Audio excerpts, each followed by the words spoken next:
আসসালামু আলাইকুম। ক্লাস 6 এর তৃতীয় অধ্যায় মৌলিক উৎপাদকের গল্প।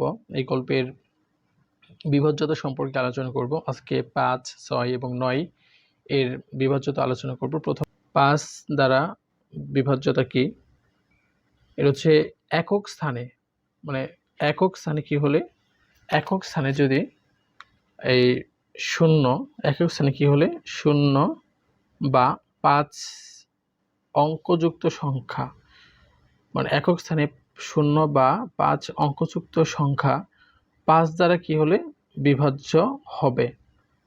দেখলাম যে কোনো অঙ্কের একক স্থানে যদি 0 থাকে অথবা 5 থাকে এবং সেই সংখ্যাগুলো যদি 5 দ্বারা কি হয়, বিভাজ্য হয়, তাহলে এই সংখ্যাটা হচ্ছে 5 দ্বারা বিভাজ্য। তো 5 দ্বারা বিভাজ্য হওয়ার সংখ্যাগুলো আমরা তো অবশ্যই জানবো। তার আগে আমরা 5 দ্বারা 5 এর কিছু গণিতক আমরা জানি। যেমন ধরুন আমরা এখানে দেখি যে 5 এর যে গণিতকগুলো হলো, আমি যদি 5 এর সাথে 0 বা 0 যোগ গুণ করলে কত আসে? 0 আসে। অর্থাৎ কোনো কিছুর সাথে 0 গুণ করলে তার মান কিন্তু 0 বা 0 হয়। যেমন 5 একে 5, 5 যোগ 10, 3 5 15, 4 5 20, 5 5 25। এভাবে কিন্তু অনেক সংখ্যা 5 দ্বারা গুণ করলে অসংখ্য সংখ্যা আমরা কিন্তু পেয়ে থাকবো। তো এই আমরা কি বুঝলাম? 5 এগুলো গুণিতক। আমরা দেখতে পাই 5 এর যে সংখ্যাটা ছিল 0, মানে এখানে কোনো অঙ্কের যদি একক স্থানের অঙ্ক 0 হয় তাহলে সংখ্যাটি 5 দ্বারা বিভাজ্য হবে। এখান থেকে 5 দ্বারা একক স্থানের অঙ্ক 5 হলে সেই সংখ্যাটা কিন্তু 5 দ্বারা বিভাজ্য। 10 কিন্তু 5 দ্বারা কিন্তু ভাগ যায়, 5 যোগ 10 এটাও। অথবা 3 5 15, 4 5 20, 5 5 25, এভাবে 5 6 30 এরকম। তো এখন আমরা হচ্ছে স্থানীয় মানের সাহায্যে এর একটু প্রমাণ করার চেষ্টা করি। প্রথমে ছিল 1855, তো এর স্থানীয় মান। তো এটা তো 5, এটা হচ্ছে 5 এর স্থানীয় মান, মানে 5 এর স্থানীয় মান যে একক, 1 গুণন 5 গুণ করলে কিন্তু 5 ই আসে। তারপর দশক, এটা হচ্ছে এই যে 5 এর সাথে 10 গুণ, তাহলে কিন্তু এই যে এখানে দেখো এই 5টা কিন্তু এখানে থাকলে এই 5টা কিন্তু এখানে 5, আর 10কে আমরা কি 5 গুণন 10 এ ভাঙাতে পারি। এর মানে হলো এই যে সংখ্যাটা এখানে আছে, মানে 5 গুণন 2, এই যে এখানে যে সংখ্যাটা আছে এই সংখ্যাটাকে যদি আমরা গুণ করি, তাহলে গুণ করলে কিন্তু কি হবে, 5 দোকানে 5 5 25 আর 25 দোকানে 50, অর্থাৎ 50 কিন্তু 5 দ্বারা কি হবে, বিভাজ্য হবে। এবং সেই সাথে তাই না, এখানে যে 2 আছে 2 কিন্তু 5 দ্বারা কি হয়, 50 কিন্তু মানে এই তিনটা সংখ্যা গুণ করলে যে সংখ্যাটা আসবো সেই সংখ্যার যে গুণফল যে আসবো সেটা 2 দ্বারা কি হবে, 2 দ্বারা 5 দ্বারা বিভাজ্য হবে। যেহেতু এখানে 5 দ্বারা, অবশ্যই আমাদের এখানে 5 কে উল্লেখ থাকতে হবে। তারপরে দেখো এখানে হচ্ছে শতক, এখানে আমরা 8 গুণ 100, আমরা এই 100 কে আমরা কি লিখতে, এই 8 থাকলো, এই 100 কে আমরা 5 বেশি 100 লিখতে পারি। ঠিক একইভাবে এই সংখ্যাটি মানে গুণ করলে যে মানগুলো আসবে, গুণফল আসবে, সেটা কিন্তু 20 দ্বারা, 5 দ্বারা এবং 8 দ্বারা কি হবে, বিভাজ্য হবে। এবং তারপরে দেখো এই হাজার, এই হাজারের ঘরকে কিন্তু আমরা এই যে এখানে এই যে সংখ্যাগুলো আছে, মানে হচ্ছে 1000, এই 1 থাকলো, আর 1000 কে আমরা 5 গুণন 200 লিখতে পারি, মানে এভাবে লিখতে পারি। এর মানে হচ্ছে 1 5 এবং 2000, সরি 200, এই সংখ্যাগুলো যদি গুণ করি তাহলে কিন্তু আমরা সংখ্যাটি কিন্তু 5 দ্বারা কি হবে, বিভাজ্য হবে। তো এখন আমরা দেখি যে এই যে মানটা, মানে এই যে 1 আর 1000 গুণ করলে 1 আর 1000 গুণ করলে 1000, 8 আর 100 গুণ করলে হচ্ছে 800, আর এটা হচ্ছে 5 50, 5 এটার স্থানীয় মান। তবে এখানে আমরা কি দেখতে পাইছি, একক স্থানে অঙ্ক, এই যে এখানে একক স্থানে যে অঙ্ক ছিল সেটা হচ্ছে কত ছিল, 5। এই যে একক স্থানে অঙ্ক ছিল 5, যা 5 দ্বারা কি হবে, বিভাজ্য, তা 5 দ্বারা বিভাজ্য।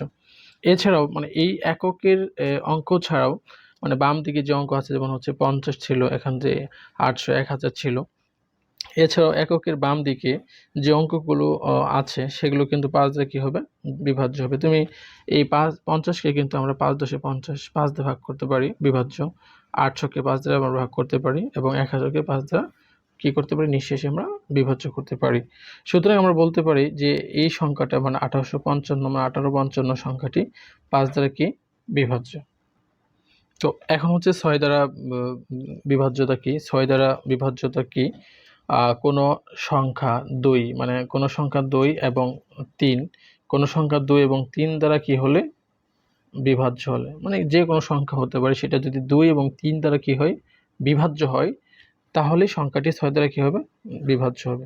শর্ত কি?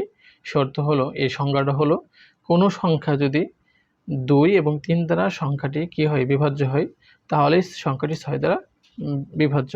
তো এমন সংখ্যা আছে 2 দ্বারা বিভাজ্য কিন্তু 3 দ্বারা বিভাজ্য না, অথবা সংখ্যাটি আছে যে 2 দ্বারা 3 দ্বারা বিভাজ্য হয় কিন্তু 2 দ্বারা হয় না, তাহলে সংখ্যাটি কিন্তু 6 দ্বারা বিভাজ্য হবে না। এখানে শর্ত হচ্ছে 2 এবং 3 দুটি সংখ্যা দ্বারাই ওই সংখ্যাটি বা কি হতে হবে বিভাজ্য হতে হবে, তাহলে সংখ্যাটি 6 দ্বারা বিভাজ্য। তো আমরা কিন্তু একটা প্রমাণ করার চেষ্টা করি। দেখো এখানে যে 204 সংখ্যাটি আছে, এই 204 সংখ্যাটির একক স্থানের অঙ্ক মানে 4, একক স্থানের অঙ্ক জোড় সংখ্যা কত 4 না? তো একক স্থানের অঙ্ক যদি জোড় সংখ্যা হয়, আমরা যদি 4কে, তো এই 4কে কিন্তু আমরা যদি 2 দ্বারা ভাগ করি, তাহলে কিন্তু 4 বন যায় 2 বার, তাহলে কিন্তু কি থাকে নিঃশেষে বিভাজ্য হয়, অর্থাৎ একক স্থানের অঙ্ক জোড় সংখ্যা। তাই কিন্তু এই সংখ্যাটি কি দ্বারা বিভাজ্য? 2 দ্বারা বিভাজ্য। সেখানে কি থাকতে পারতো, যে 6 থাকতে পারতো, 8 পারতো, অর্থাৎ জোড় সংখ্যা হলে কিন্তু সংখ্যাটি কি দ্বারা হয় 2 দ্বারা বিভাজ্য হয়। কিন্তু আমরা এখন দেখব সংখ্যাটি কি 3 দ্বারা বিভাজ্য। তো আবার দেখি, মানে 3 দ্বারা বিভাজ্য শর্ত হচ্ছে সবগুলো সংখ্যার মধ্যে যোগ করতে হয়। এখানে 2 4, এখানে 2 0 4, এই সংখ্যাগুলো যদি যোগ করে দেখি যে এই যে যোগফল আসে কত 6। আচ্ছা, যোগফল কত আসে 6। আচ্ছা, যা 6 যা কিন্তু বিভাজ্য করতে হবে, 3 2 6। সুতরাং কিন্তু আমরা বলতে পারি যে সংখ্যাটি 6 দ্বারা বিভাজ্য। সংখ্যাটি কি 6 দ্বারা বিভাজ্য। তোমরা এভাবে কিন্তু যে কোনো সংখ্যায় কিন্তু 6 দ্বারা বিভাজ্য কিনা সেটা কিন্তু তোমরা কি করতে পারো, প্রথমে 2 তারপর 3 দ্বারা কি করবা, ট্রাই করবা যে আসলে তার সংখ্যাটি বিভাজ্য কিনা। যদি বিভাজ্য হয় তাহলে কিন্তু 6 দ্বারা বিভাজ্য। এখন 2 দ্বারা বিভাজ্য এবং 3 দ্বারা বিভাজ্য এর কিন্তু একটি শর্ত এবং নিয়ম আছে, তা কিন্তু আমরা আগেই ভিডিওতে আলোচনা করেছি। এবং কেউ যদি সেই ভিডিওগুলো না দেখে থাকে, তাহলে অবশ্যই ওগুলো তুমি দেখে নিবা, তাহলে তোমার কাছে 6 দ্বারা বিভাজ্যতা অনেকটাই সহজ মনে হবে। তো আমরা কিছু সংখ্যার মাধ্যমে দেখিয়ে দেব। এখানে এই যে কত ছিল 2041 ছিল। দেখো তো প্রথম যে সংখ্যাটা 2041-এর একক স্থান অঙ্কটা কি বেজোড় সংখ্যা। এই বেজোড় সংখ্যা কিন্তু 2 দ্বারা কি যাবে না, 2 দ্বারা এই সংখ্যাটা 2 দ্বারা কিন্তু ভাগ যায় না, মানে বিভাজ্য কিন্তু হয় না। তা আমরা নিঃসন্দেহে বলতে পারি যে সংখ্যাটা কি নয়, সংখ্যাটা 6 দ্বারা, এই যে 2061 সংখ্যাটা যদি আমরা যদি কি করি ভাগ করি, তাহলে এটা নিঃশেষে বিভাজ্য হবে না, কারণ প্রথম সংখ্যাটি হচ্ছে বেজোড় সংখ্যা। তারপরে দেখো যে 28 1, এখানে কিন্তু প্রথম সংখ্যাই ছিল, বেজোড় সংখ্যা ছিল, এই সংখ্যাটা হচ্ছে কিন্তু 6 দ্বারা বিভাজ্য হয়। এভাবে যদি তুমি দেখো যে ধরলাম 29, 29 দিলাম 29 3, অথবা 28 27 7, এই সংখ্যাটা দেখো কিন্তু এই যে সংখ্যাগুলো লিখছি এখানে একক স্থানের অঙ্ক জোড় না হয়, এই সংখ্যাগুলো কিন্তু কি নয়, এই সংখ্যাগুলো কিন্তু তোমার 6 দ্বারা বিভাজ্য নয়। তো আশা করি এটা বুঝতে পেরেছো। এটার মূল বিষয় হচ্ছে সংখ্যাটি 2 এবং 3 দ্বারা বিভাজ্য হতে হবে, তাহলে সংখ্যাটি 6 দ্বারা বিভাজ্য। তো এখন আমরা 9 দ্বারা যে বিভাজ্য এটা জানবো। এখন আমরা 9 দ্বারা বিভাজ্যতা কি সেটা আমরা জানবো। 9 দ্বারা বিভাজ্য শর্ত হচ্ছে কোনো সংখ্যার অঙ্কগুলোর যোগফল 9 দ্বারা কি হলে বিভাজ্য হলো। ওই 3-এর মতোই, কিন্তু 3-এর মতোই, মানে 3-এর যে নিয়মটা, যে 3-এর নিয়ম হচ্ছে কি কোনো সংখ্যাগুলোর যোগফল যদি 3 দ্বারা বিভাজ্য হয়, তাহলে সংখ্যাগুলো 3 দ্বারা বিভাজ্য।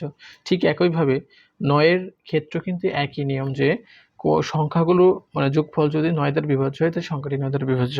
তাই পদ সংখ্যাটি কি হবে 9 দ্বারা বিভাজ্য হবে। তো আমরা এখন এটা স্থানীয় মানের সাহায্যে আমরা দেখি।